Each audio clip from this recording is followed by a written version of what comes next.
La Tierra hueca. El mayor descubrimiento geográfico de la historia. Raymond Bernard. Capítulo 4. El libro de Marshall B. Gardner, A Journey to the Earth's Interior. Hora ave de Pole Real y en Discovered.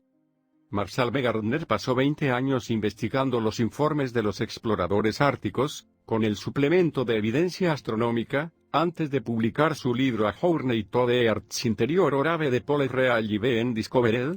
Parecía no tener conocimiento del libro y la teoría de Reed, por lo tanto, ambos desarrollaron sus teorías en forma independiente.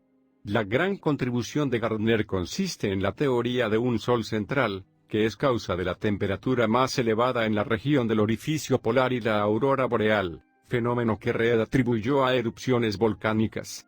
Un sol central como fuente de calor y luz hace posible la existencia de vida animal y plantas, además de primera vida humana en el interior de la Tierra. Reed consideraba esto un hecho, pero no pudo encontrar una explicación para ello de acuerdo a su teoría. Esto se debe a que no incluía un sol central como fuente de luz, por supuesto, sin ello no podía haber vida. Gardner también sostiene, y en su libro presenta evidencia astronómica que lo prueba, que no solo la Tierra, sino todos los planetas del sistema solar, tienen interiores huecos y soles centrales. Dice que su formación original se debió a una nebulosa que giraba. Como resultado de la fuerza centrífuga de la rotación durante su formación, cuando aún estaban en estado de fusión, los elementos que lo constituían fueron arrojados hacia afuera, para formar una corteza sólida en la superficie externa de cada planeta, dejando hueco el interior. Además, debido a la fuerza de la rotación y el movimiento por el espacio se produjo la formación de aberturas en las extremidades polares. ¿Por qué hay tan pocos ejemplares de los libros de Reed y Gardner en venta y en bibliotecas? Porque prueban que existe en el interior de la Tierra una gran área no documentada en mapas, tal vez mayor que la superficie terrestre. Por supuesto, el gobierno que conociera esto tendría la ambición de ser el primero en descubrir este territorio y reclamarlo como propio. Por esta razón, haría grandes esfuerzos por mantenerlo en secreto, con el propósito de que ningún otro lo hiciera antes. El gobierno de los Estados Unidos fue el primero en tener información al respecto por la visita del almirante Byrd, que voló 2.740 kilómetros en esta tierra misteriosa más allá del polo, que no aparece en ningún mapa, y vio montañas, bosques, vegetación, ríos, lagos y animales allí. Resulta evidente que la razón para mantenerlos ocultos y promover el olvido de estos dos escritores es guardar el secreto. 1. Evidencia de exploraciones en el Ártico. El libro de Gardner tiene 450 páginas, con una bibliografía de 50 libros sobre exploración del Ártico en su mayoría. Gardner sostiene que la Tierra es un armazón hueco con una corteza de 1.300 kilómetros de espesor, con una abertura en el extremo polar de aproximadamente 2.260 kilómetros de ancho. Afirma que el mamut proviene del interior y aún vive allí, y que los inmensos animales tropicales hallados congelados en el hielo en la región polar no eran prehistóricos, sino animales del interior, que fueron congelados al alcanzar la superficie. Para apoyar la teoría de un sol central en el interior de la Tierra, Gardner señala que las aves y los animales emigran al norte en invierno en busca de un clima más cálido. También destaca que cuando los exploradores siguen más allá de los 80° de latitud norte, encuentran que el agua tiene una temperatura más elevada debido a corrientes cálidas que provienen de la región polar y que el aire también se vuelve más cálido debido a vientos cálidos del norte. Esta también es la razón del mar libre de hielo en el lejano norte, y del hallazgo de polen de colores en los icebergs y los glaciares y troncos y otros restos vegetales arrastrados a las costas por las corrientes cálidas del norte. Gardner resume la evidencia a favor de su teoría de una Tierra hueca con dos aberturas polares y un sol central de la siguiente manera. ¿Cómo explican los científicos que la temperatura baja hasta determinado punto en el norte, para luego volverse más cálida más allá? ¿Cómo explican que la fuente de ese calor no provenga del sur, sino de una serie de corrientes y vientos cálidos del norte, que se suponía era una tierra de hielo sólido? ¿De dónde vienen estas corrientes? Tendrían que proceder de un mar abierto. ¿Por qué hay mar templado y abierto en los sitios donde los científicos esperan encontrar hielo eterno? ¿De dónde viene el agua templada? ¿Por qué encuentran los exploradores los inhospitalarios témpanos acantilados cubiertos en gran parte con el polen rojo de una planta desconocida? ¿Por qué ven semillas de plantas tropicales, que no se encuentran más al sur, flotando en estas aguas? ¿Cómo llegan ahí troncos y ramas de árboles, a veces con capullos frescos? Porque las regiones del norte de Groenlandia son el hábitat más amplio del mundo de los mosquitos, un insecto que solo se encuentra en territorios cálidos.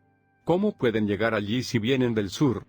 ¿A dónde van todos los zorros y las liebres que se ven camino al norte en Groenlandia? ¿A dónde fueron los osos? ¿Es posible que criaturas tan grandes como los osos pudieran encontrar su subsistencia en llanuras de hielo interminable? ¿Cómo explican los científicos que casi todos los exploradores competentes, desde los primeros hasta Nansen, han admitido que al llegar al lejano norte se comprobaba el fracaso de todas las teorías sobre lo que debía encontrarse y también fallaban los métodos para determinar dónde estaban situados?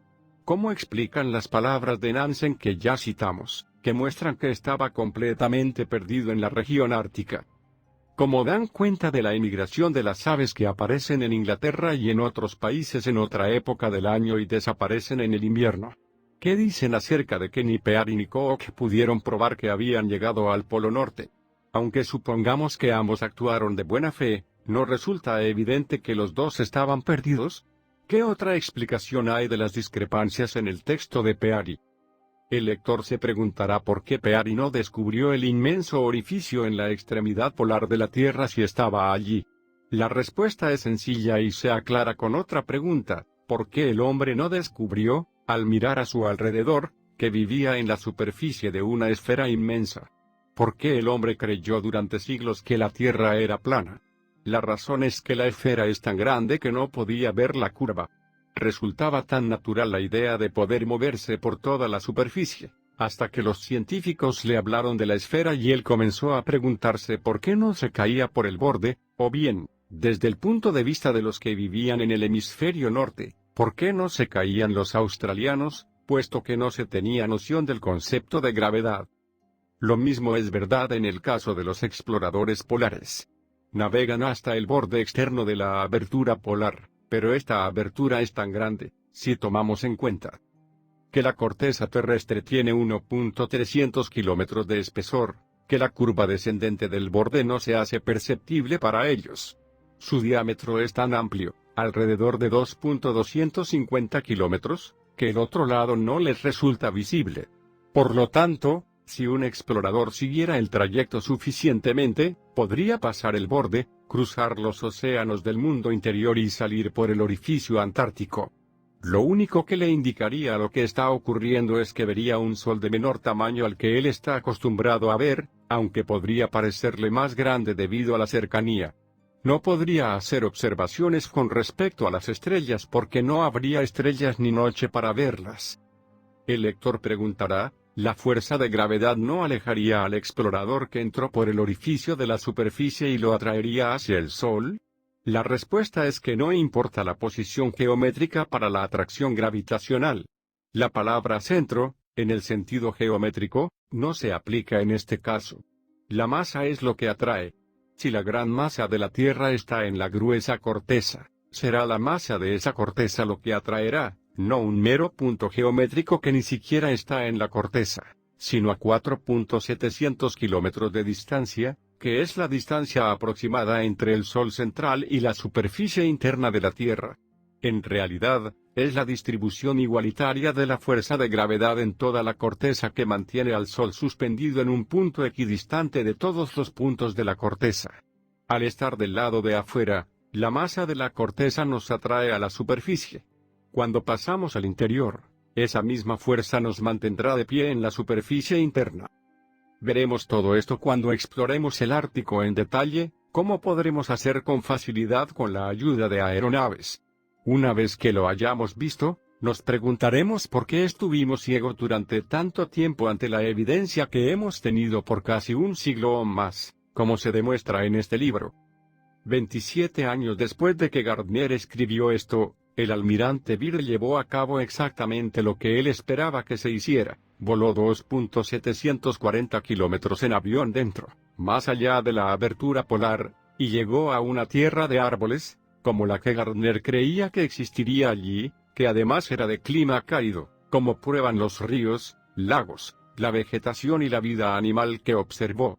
Gardner escribe que el toro almizcleño no es el único animal que se encuentra en un sitio donde menos esperamos verlo. Resulta evidente por una entrada en el diario de Hayes. Cuando él se encontraba a una latitud de 78°17', en los primeros días de julio, dijo: capturé una mariposa de alas amarillas y, ¿quién lo creería?, un mosquito, también, 10 polillas, 3 arañas, 2 abejas y 2 moscas. Dado que estos insectos no se encuentran más al sur, tierra de hielo y nieve, la única explicación que Gardner podía ofrecer acerca de su origen es que provenían del interior de la Tierra.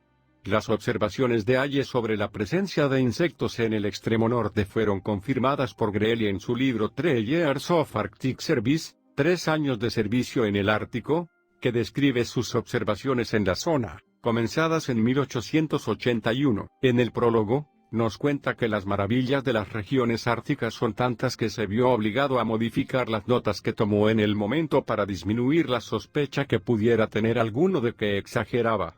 Por cierto, resulta llamativo que las regiones árticas estén tan llenas de vida que un explorador no pueda describirlas sin causar sospecha de exageración, sobre todo si estos territorios son solo extensiones vacías de hielos eternos, como afirman las teorías geográficas.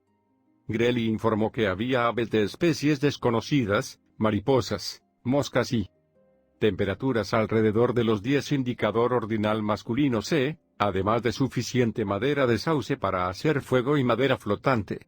Halló 2 clases de flores diferentes de cualquiera que hubiera visto antes.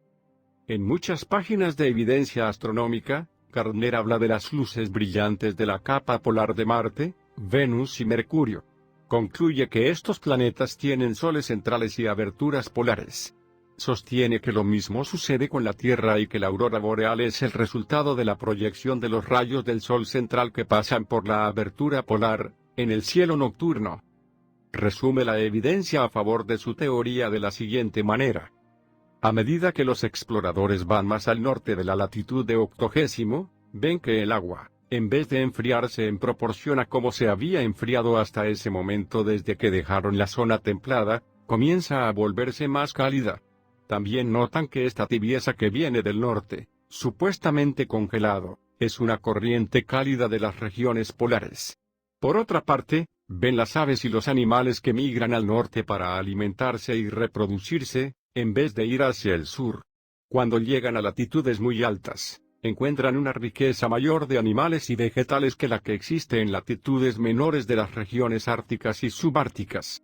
A medida que navegan hacia las regiones del norte, desparramado en los icebergs y los glaciares, hallan el polen colorado de plantas que crecen. ¿Dónde? Solo es posible que sea en el interior del planeta. También encuentran troncos y desechos de la Tierra que arrastran estas corrientes cálidas. En el capítulo sobre el mamut y el mastodonte, presentaremos evidencia que demuestre que el mamut aún vive en el interior de la Tierra. Hasta exhibiremos caso tras caso en que mamuts han flotado desde allí hacia afuera, encastrados en glaciares y icebergs, congelados en grietas en el interior, cerca de las aberturas polares, fueron finalmente llevados para el movimiento glaciar hasta Siberia. Además de la madera flotante hallada en el extremo norte, cuyo origen, de acuerdo a Gardner, solo puede ser el interior de la Tierra, se encuentran árboles y capullos verdes en los océanos árticos. También hay semillas de especies tropicales desconocidas flotando hacia el sur en las corrientes del norte. Entre ellas, estaba la semilla de lava encada, una semilla tropical, hallada por una expedición sueca cerca de la bahía Trudengerd. Gardner comenta, esta semilla debió provenir del interior de la Tierra, pues viene de un árbol que solo crece en condiciones tropicales y hubiera sido desintegrada al flotar por todo el mundo durante muchos meses. Tal sería el caso si supusiéramos que vino de regiones tropicales del exterior del planeta. Sverdrup encontró tantas liebres alrededor de los 81° de latitud norte que un golfo rocoso recibió el nombre de Arefjord, fiordo del conejo. También había suficientes animales de caza para alimentar a todo el grupo. El capitán Beechey vio tantas aves en la costa oeste de Spitsbergen que el sitio retumbaba con sus gritos desde al amanecer hasta la noche. Las pequeñas alcas eran tan numerosas y se agrupaban tan cerca entre sí que a veces un solo disparo mataba a 30. Con un cálculo de 16 por metro cúbico, podía haber alrededor de 4 millones en total. Había suficientes aves para oscurecer el cielo y su coro se oía a 8 kilómetros de distancia. También había renos y patos. Distinguieron 4 variedades de gaviotas en el mar local, además de peces y animales anfibios, desde la ballena gigante hasta los diminutos krill de los que se alimenta, traga millones de ellos por vez. Franklin vio grandes cantidades de gansos emigrando hacia el norte desconocido a una latitud elevada, lo cual indica que hay tierra allí. Señala que no importa cuán lejos hacia el norte va el explorador, siempre halla el oso polar adelante, y siempre en camino al norte. A los 82° de latitud, Kane encontró mariposas, abejas y moscas, además de lobos, zorros, osos, gansos, patos, aves acuáticas y perdices. Todos los exploradores observan un hecho extraño: los animales no emigran hacia el sur para escapar del invierno del Ártico, sino hacia el norte. El comandante McClure exploró Banksland y encontró cantidades inmensas de árboles arrojados en capas por la acción glaciar que evidentemente los trajo del norte. En una barranca, halló una pila de árboles apilados hasta una altura de 13 metros. Aunque parte de la madera estaba petrificada, otra parte muy grande era de origen reciente. Estos árboles estaban mucho más allá de donde suelen crecer. A Nansen le llamó la atención la madera flotante que siempre se encuentra a lo largo de la costa de Groenlandia. Dijo que la encontró hasta los 86° de latitud norte. Gardner dice que el testimonio unánime de los exploradores sostiene que cuanto más al norte se va, más vida animal se encuentra, una prueba absoluta de que existe un asilo importante en el lejano norte, donde todas las criaturas se refugian para reproducirse en paz y hallar comida en abundancia.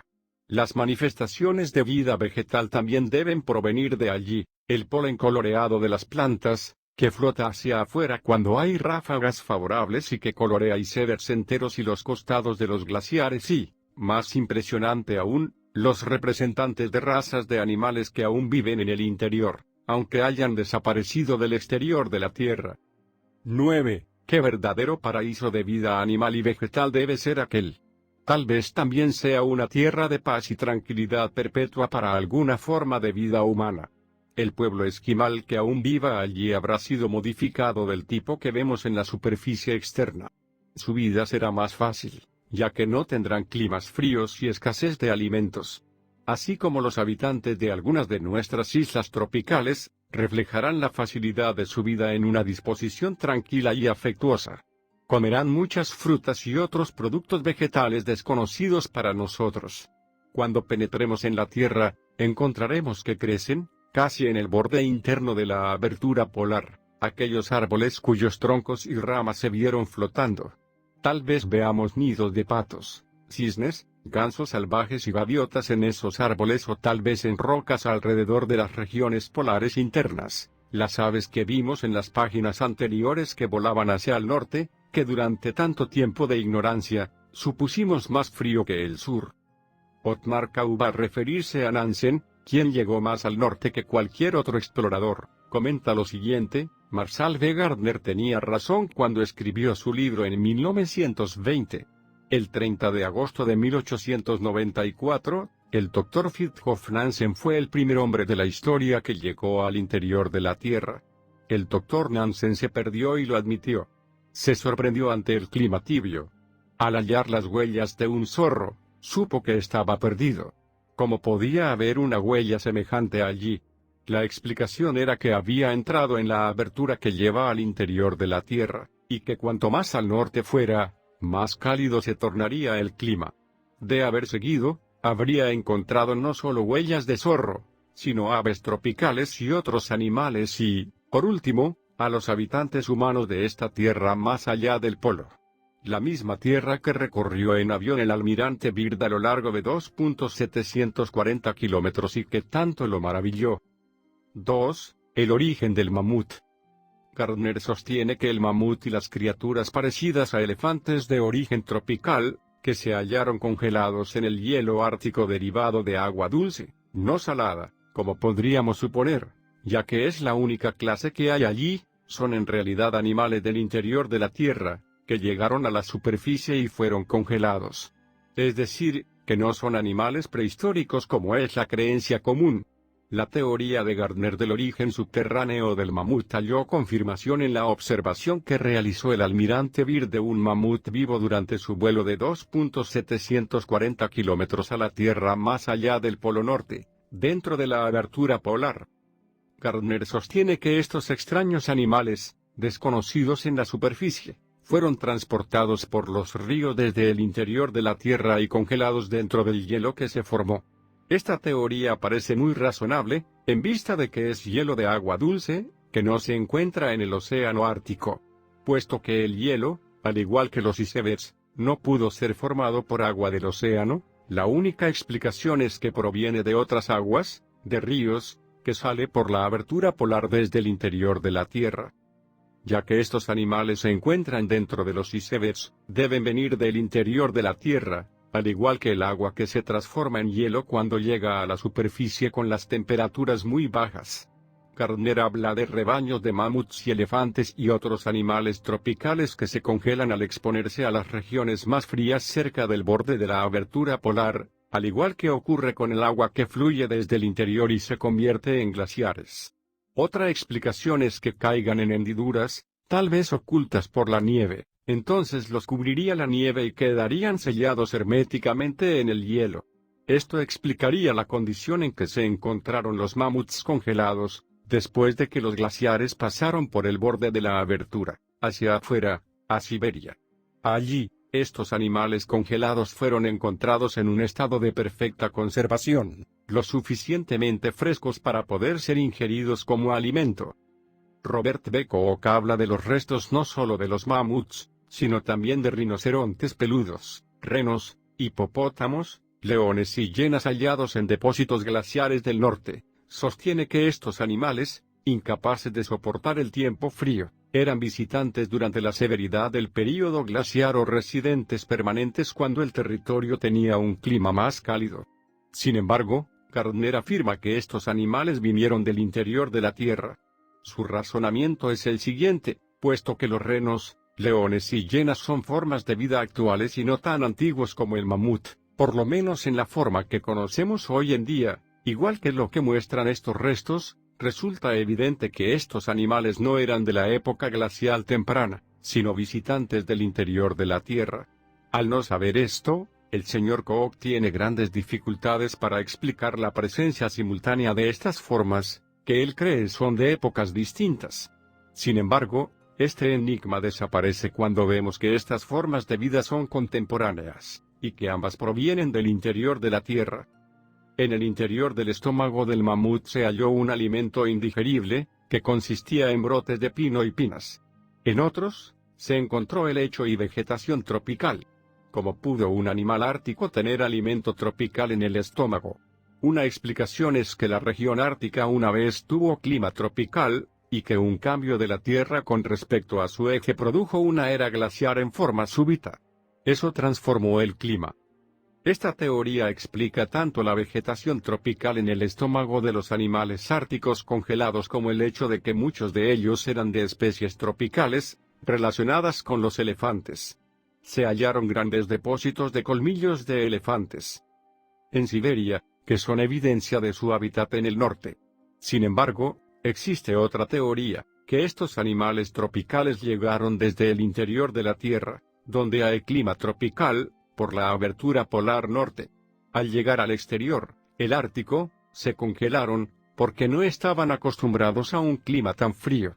Esta es la teoría que sostiene Ray Palmer, que no acepta la idea de que estos animales murieron en épocas prehistóricas como resultado de un cambio de la Tierra con respecto a su eje.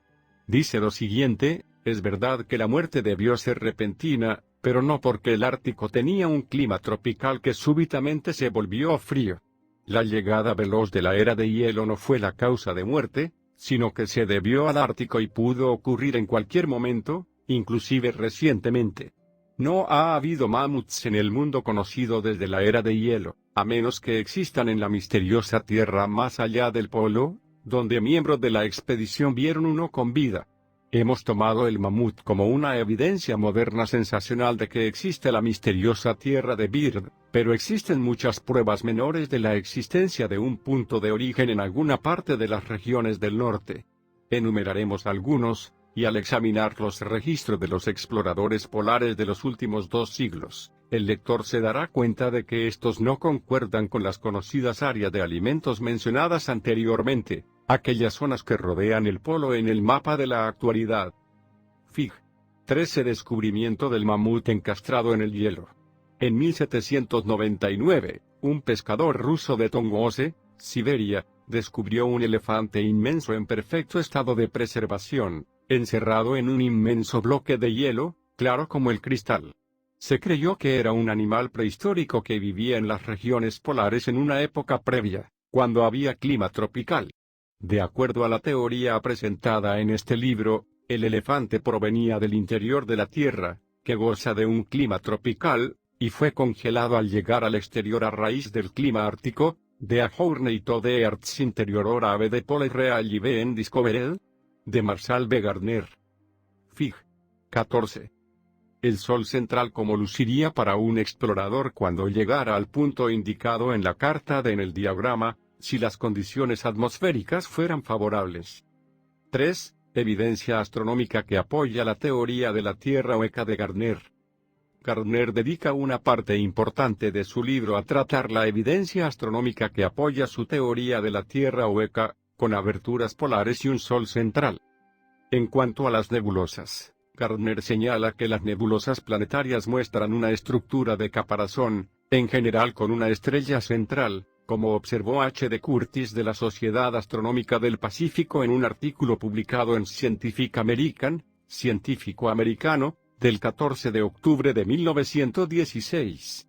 Dice lo siguiente: se estudiaron 50 de estas nebulosas por fotografía con el reflector Crossley, usando diferentes métodos de exposición para destacar los detalles estructurales de las porciones centrales brillantes, además de aquellos de las partes más difusas que las rodean. La mayoría de estas nebulosas revelan una estructura más o menos regular de anillo o caparazón, por lo general con una estrella central. En base a lo citado y otra evidencia astronómica, Gardner sostiene que la forma de las nebulosas, vistas por el telescopio, confirma su teoría al mostrar que todos los planetas adquieren un interior hueco durante su formación a partir de nebulosas, como indica su forma de anillo. Gardner escribe: porque los científicos nunca han considerado con seriedad el problema de la forma de la nebulosa planetaria. Por fotografías y observaciones, saben que la nebulosa planetaria asume la forma de un caparazón hueco, abierto en los polos y con un núcleo brillante, o sol, central en el medio. ¿Por qué nunca se han preguntado qué se puede deducir de esto? Resulta evidente que es una etapa de la evolución de la nebulosa. ¿Por qué lo ignoran por completo? ¿No será porque no pueden explicarlo sin una gran alteración en sus propias teorías? Nuestra teoría muestra cómo se llega a esa etapa de la evolución de una nebulosa y cómo pasa.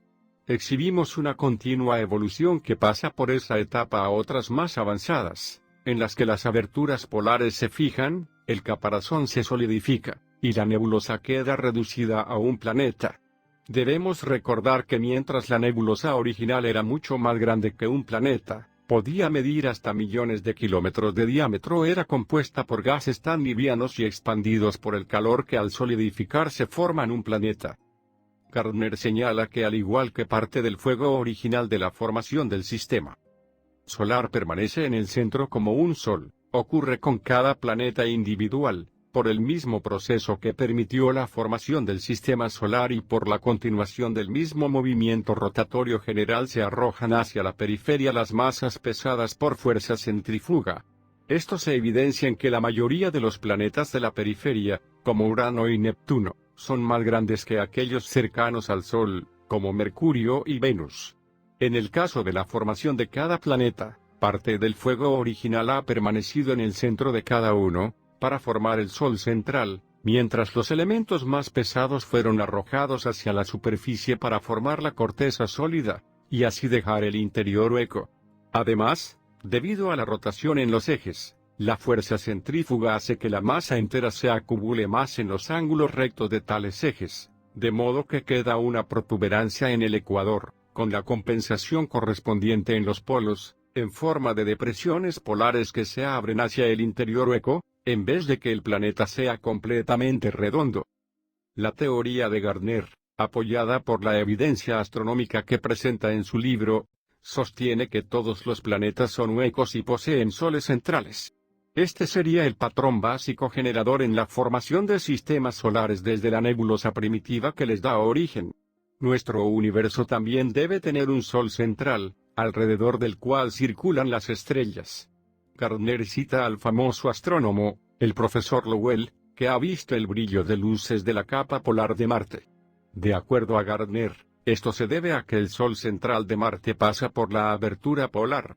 Se han observado luces similares que provienen de la región polar de Venus.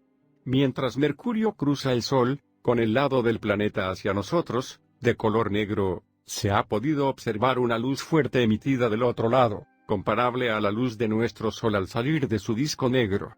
Gardner concluye que estos tres planetas son huecos y tienen grandes aberturas polares, mal llamadas capas de hielo o nieve, que en realidad son blancas debido a las grandes cantidades de neblina y nubes en estas regiones. El Sol central brilla a través de las partes despejadas. Astrónomos han observado estas luces en reiteradas oportunidades. Al no entender la causa, no pudieron ofrecer una explicación satisfactoria. Gardner señala que, a veces, las capas polares desaparecen en forma súbita, y que el hielo y la nieve no podrían derretirse con tanta velocidad debido a un cambio de clima. El profesor Newcomb dice, no existe evidencia de que nieve, como la que conocemos, se haya formado alrededor de los polos de Marte. No parece posible que ocurra una caída considerable de nieve, ni hay razones para suponer que las capas blancas son de nieve o hielo. Para apoyar su afirmación con respecto a la presencia de luces en el polo de Marte, Gardner cita al profesor Lowell, que asegura que el 7 de junio de 1894, mientras observaba Marte, de repente vio dos puntos de luz brillar en el medio de la capa polar. Lowell intentó explicar esos puntos como reflejos de luz solar en el hielo polar, pero Gardner lo niega y cita al profesor Pickering, que vio una vasta área blanca formarse en el polo de Marte en solo 24 horas, visible como una capa blanca, y que desapareció en forma gradual. Además, Lowell vio una franja de azul oscuro, que creyó era agua del hielo o la nieve que se derretía en la capa de nieve. Gardner cree que la supuesta capa de hielo de Marte está, en realidad, compuesta por neblina y nubes, que pueden aparecer y desaparecer con gran rapidez. Al respecto escribe, lo que Lowell vio, en realidad, fue un rayo directo, dos rayos directos en el mismo momento brillando desde el Sol central de Marte hacia afuera, a través de la abertura del polo de ese planeta. El borde azul alrededor de esa área, al que se refirió Lowell, no indica el fenómeno óptico del reflejo en la superficie del planeta que hace una curva gradual hacia el interior, de tal forma que en un punto de la curva, deja de reflejar luz. El hecho de que no se ve con frecuencia muestra que solo resulta visible cuando Marte está en determinada posición en relación con la Tierra, momento en el cual podemos penetrar en la boca de la abertura polar y recibir el rayo directo. Porque los científicos nunca compararon los fenómenos de la capa de luz de Marte con la luz que hay en nuestras regiones polares. ¿Olvidan que la aurora boreal ocurre sin referencia a cambios en la aguja magnética? Si es así, si la aurora boreal es independiente de las condiciones magnéticas, ¿a qué se puede deber sino a una fuente de luz? El reflejo de esta luz en las partes más alejadas de la atmósfera no es comparable con la proyección de luz de las capas de Marte a lo más alejado de la atmósfera de ese planeta. Por otra parte, ¿cómo explican los científicos que la aurora boreal solo se vea en el norte muy lejano y solo en forma fragmentaria al estar más al sur? Para apoyar su visión de que las capas polares de Marte no están formadas por hielo y nieve, sino que representan la luz del Sol central que brilla por la abertura polar, Gardner dice lo siguiente: ¿por qué el planeta Venus, de tan altas temperaturas, tiene capas polares como las de Marte, si suponemos que las capas de Marte están compuestas por hielo y nieve o dióxido de carbono congelado? Asimismo, ¿Por qué las capas polares de Venus y Mercurio no sufren altibajos como las de Marte? ¿Por qué las capas polares de Marte parecen emitir una masa de luz muchos kilómetros por encima de la superficie del planeta cuando las miramos desde el costado, si en realidad son de hielo? ¿Cómo pueden ser tan luminosas? Para empezar, más luminosas que la nieve vista en circunstancias similares. Además, ¿cómo pudo Lowell ver rayos directos de luz de las capas si no eran rayos de una fuente de luz directa? Por otra parte, ¿cómo explican los científicos que al observar aquel planeta por telescopio a la noche, la luz polar es amarilla, no blanca como serían las capas de nieve? Esto también lo notó el profesor Lowell, cuyas observaciones de Marte parecen apoyar nuestra teoría. El Sol central es una masa incandescente, y al igual que el brillo incandescente de una luz eléctrica parece amarilla vista a distancia en la oscuridad, también la luz del Sol de Marte parecería amarilla. Si se reflejara en una superficie blanca, parecería blanca. Hasta donde conocemos, los científicos nunca han podido explicar todo esto. Mitchell vio dos centelleos fuertes de luz en la capa polar de Marte, que luego se unieron en forma gradual. Gardner afirma que se debieron a las nubes que pasaron por encima del lado expuesto del Sol central, y que así causaron variaciones en la luz emitida a través de la abertura polar. En 1886, un astrónomo inglés, W. Denning, escribió en el periódico científico Nature, Naturaleza, lo siguiente con respecto a sus observaciones: en los últimos meses, la capa polar norte de Marte ha estado muy luminosa, a veces hasta ofrece un contraste llamativo con las regiones de superficie de reflejo más débil. Estas zonas luminosas de aquel planeta requieren tanta investigación como las partes más oscuras. En muchos dibujos y descripciones de Marte, no se ha otorgado suficiente importancia a estas manchas blancas. En 1892, el astrónomo inglés, J. Norman Lockyer, escribió esto sobre Marte: la zona de nieve era por momentos tan luminosa, que, al igual que la luna creciente, parecía proyectarse más allá del planeta. El efecto de irradiación era visible con frecuencia. En una ocasión se pudo observar la mancha de nieve brillar como una estrella nebulosa cuando el planeta en sí estaba cubierto por nubes, un fenómeno que notaron Beer y Mabler, y registraron en su trabajo, Fragments sur les corps celestes, los fragmentos de los cuerpos celestes. La luminosidad parecía variar constantemente. Y, a veces, en especial cuando la zona de nieve estaba cerca del mínimo, dejaba de ser lo notorio que suele ser en el disco del planeta. Gardner hace los siguientes comentarios sobre las observaciones de Beer y Mabler: todo el que lea aquello teniendo en cuenta nuestra teoría, tiene que ver cómo ésta se atiene a la realidad. Solamente los rayos directos de un Sol central pueden brindar ese efecto luminoso sobre la superficie del planeta y variar cuando la atmósfera en el interior o encima se nubla o despeja. Si hubiera sido una capa de hielo, no habría existido esa luminosidad cuando el planeta estaba cubierto de nubes, como Lockyer dice que ocurrió. Por otra parte, esa luminosidad es exactamente el efecto de nuestra aurora boreal, que se percibiría al observar a nuestro planeta desde una gran distancia. La luz es igual en los dos casos. Nos abocaremos a tratar el planeta Venus para demostrar por completo que los círculos polares no son nieve, ni hielo, ni siquiera capas de escarcha en agujas, sino aberturas que dan a la superficie interna e iluminada del planeta. En Venus, la gran cantidad de vapor de agua tiende a equilibrar la temperatura, de manera que las capas polares no están compuestas de hielo y nieve como se supone en el caso de Marte, lo que Gardner pone en duda. Al hablar sobre las capas polares de Venus, Macpherson dice lo siguiente en Romance of Modern Astronomy, Romance de la Astronomía Moderna: se han observado capas polares, que algunos suponen son iguales a las de nuestro planeta y a las de Marte. Sin embargo, hay astrónomos que no creen que sean nieve. En 1878, el astrónomo francés, Trouvelot, observó una masa confusa de puntos luminosos en el polo de Venus. Gardner la atribuye a luz proveniente del Sol central, que atravesaba las nubes. Dado que la capa polar no está hecha de hielo, estas luces no pueden ser el reflejo del Sol. Cree que ocurre lo mismo en el caso de Marte. Se han observado luces similares de Mercurio.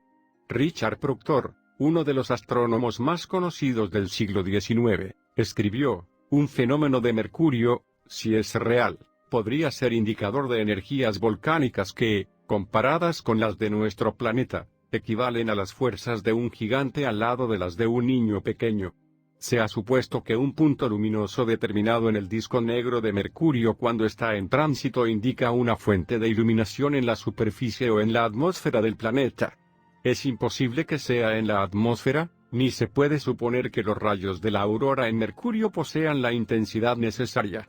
Si la superficie de aquel planeta brillara con la luz que se creyó ver, más de cientos de miles de kilómetros cuadrados deberían brillar con una intensidad de luz que haría parecer oscura la luz de calcio. En realidad, la luz de calcio es oscuridad absoluta comparada con la luminosidad intrínseca de la superficie del Sol, y esa luz de Mercurio se ha percibido con el uso de los anteojos oscuros más potentes. Sin embargo, no cabe duda de que el punto luminoso es solamente un fenómeno visual. Al comentar las palabras de Proctor, Gardner escribe: una vez más, estamos de acuerdo con la observación, pero no con la deducción. Visto por un telescopio, hay un punto de luz en Mercurio tan fuerte, que el observador lo compara con la incandescencia del Sol. Es una luz mucho más brillante que la que podría producir un reflejo. Para Proctor, una aparición semejante debió resultar alarmante en extremo. No la esperaba ni estaba preparado para un fenómeno tal. Por lo tanto, incapaz de explicarlo, lo llama solamente un fenómeno visual.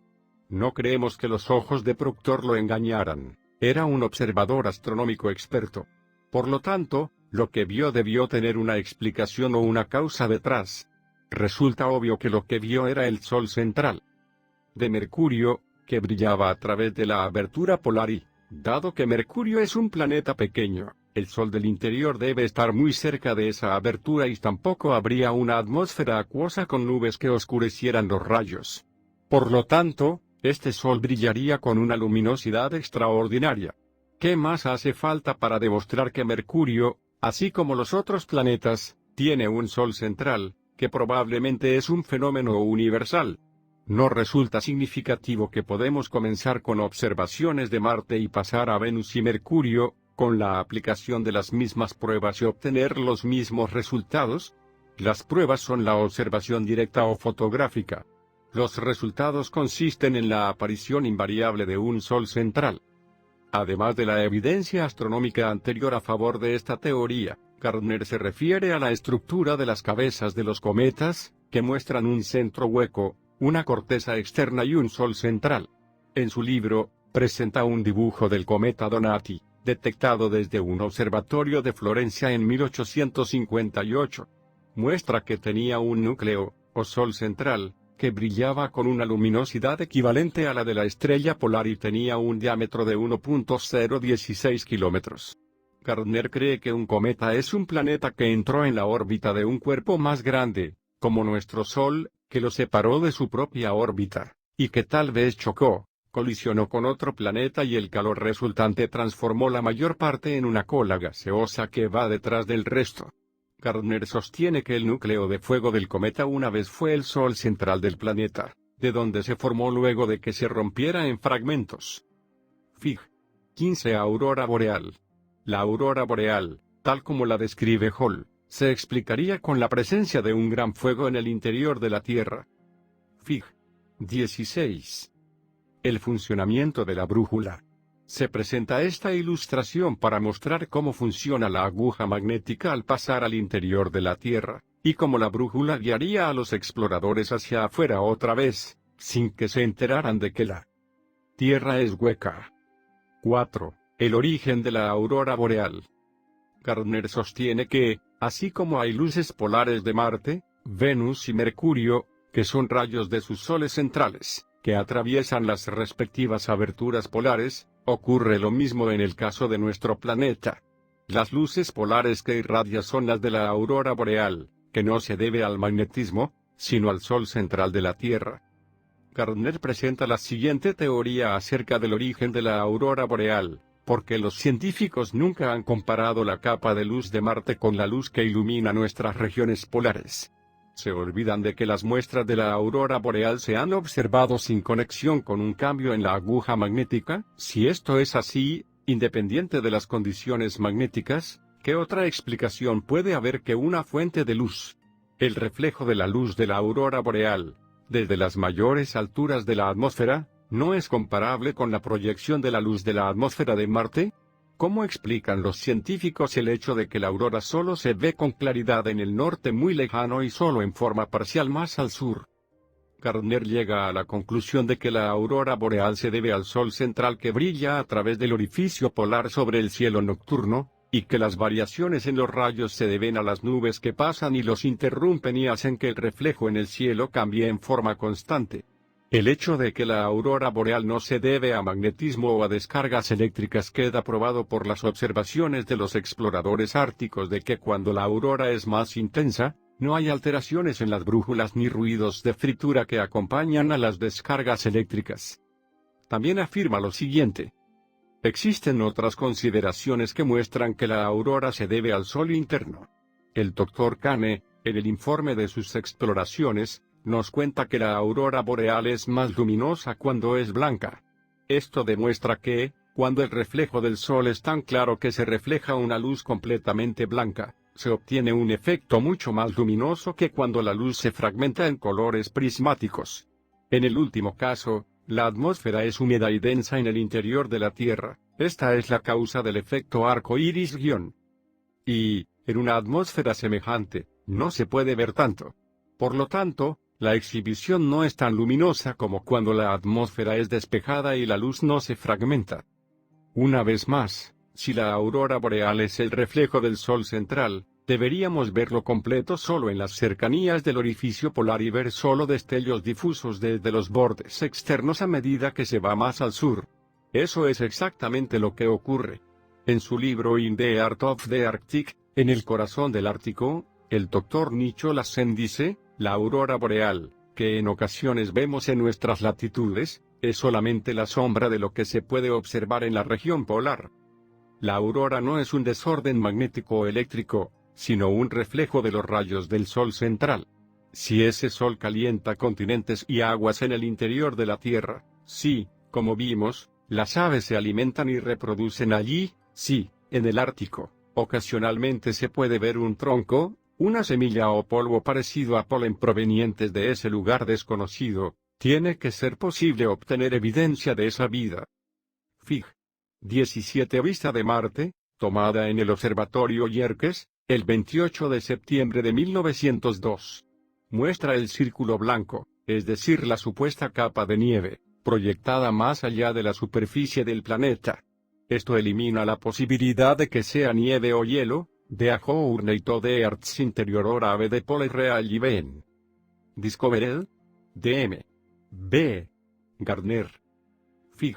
18 Vista de Marte, que muestra el punto blanco circular, que es una entrada al interior del planeta, y no una supuesta capa polar. Esto prueba que Marte, la Tierra y todos los demás cuerpos planetarios son huecos. Y contienen un sol central, fotografía tomada por F.A. Talbot, en Brighton, Inglaterra, por razones ópticas, todas las fotografías astronómicas están invertidas. Fig. 19 Una vista de pájaro de la abertura que da al interior de la Tierra. Fig. 20 Una reproducción fotográfica de un dibujo que muestra la cabeza del cometa Donati, como fue visto en 1853. Nada puede apoyar tanto nuestra teoría como esta ilustración. Se tomó de un dibujo del cometa Donati, visto desde el observatorio de Cambridge el 1 de octubre de 1853. El núcleo central se ve con gran claridad. Está rodeado por una esfera de gases luminosos y encerrado por una envoltura externa. El cometa está pasando por un área de fuerzas en conflicto. Esto, tal vez unido al calor excesivo, ha causado la gran fisura que se extiende por todo el envoltorio hasta el Sol central. Un cometa es un planeta que se está desintegrando. Esta fotografía muestra esa desintegración en un punto de evolución suficiente para permitir ver la estructura interna del planeta. Esa estructura es precisamente la que nuestra teoría le adjudica a todos los planetas, inclusive la Tierra. A medida que el lector se adentre más en este libro, recordará este dibujo y confirmará cómo esta estructura se ve confirmada cada vez más. Deberá recordar que esta ilustración no fue inventada para apoyar nuestra teoría, pues su existencia es muy anterior a la promulgación de nuestra teoría. Fig. 21. Una sección de la Gran Barrera de Hielo. Un iceberg monstruoso en el Océano Atlántico, zona antártica de 650 kilómetros de ancho, inserto en aguas de 700 metros de profundidad, y que sobresale entre 33 y 70 metros por encima del nivel del océano. Es de agua dulce congelada y no está conectado a la Tierra. ¿Cómo llegó allí?